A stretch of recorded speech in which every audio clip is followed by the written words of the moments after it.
আসসালামু আলাইকুম। উম্মতের জন্য যে বিপদের আশঙ্কা করেছেন নবীজি সাল্লাল্লাহু আলাইহি ওয়াসাল্লাম, তা আজকে আমরা জানব। ইকবা ইবনে আমের রাদিয়াল্লাহু আনহু বলেন, একদিন আল্লাহর রাসূল সাল্লাল্লাহু আলাইহি ওয়াসাল্লাম উহুদ যুদ্ধের শহীদ সাহাবীদের জন্য নামাজ আদায় করলেন। তারপর ভাষণ দেওয়ার জন্য মিম্বরে আরোহণ করলেন, যেন তিনি জীবিত ও মৃত সবাইকে বিদায় জানিয়েছিলেন।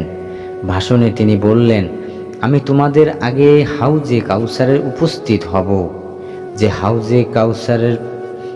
যে হাউজের প্রশস্ততা হবে লায়লা, বর্তমানে জর্ডানের অবস্থিত সমুদ্র তীরবর্তী একটি প্রাচীর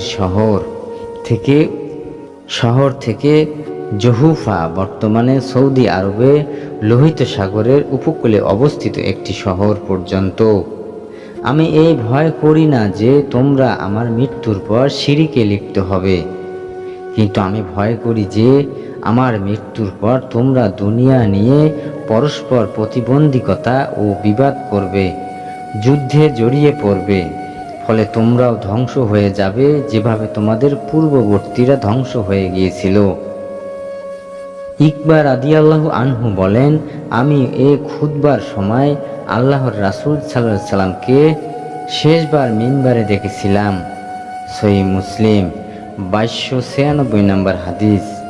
অন্য একটি বর্ণনায় ইকবা ইবনে আমের রাদিয়াল্লাহু আনহু বলেন, একদিন নবীজি সাল্লাল্লাহু আলাইহি সাল্লাম বের হয়ে উহুদ যুদ্ধের শাহাদত বরণকারীর সাহাবায়ে কেরামের কবরের পাশে দাঁড়িয়ে নামাজ আদায় করলেন।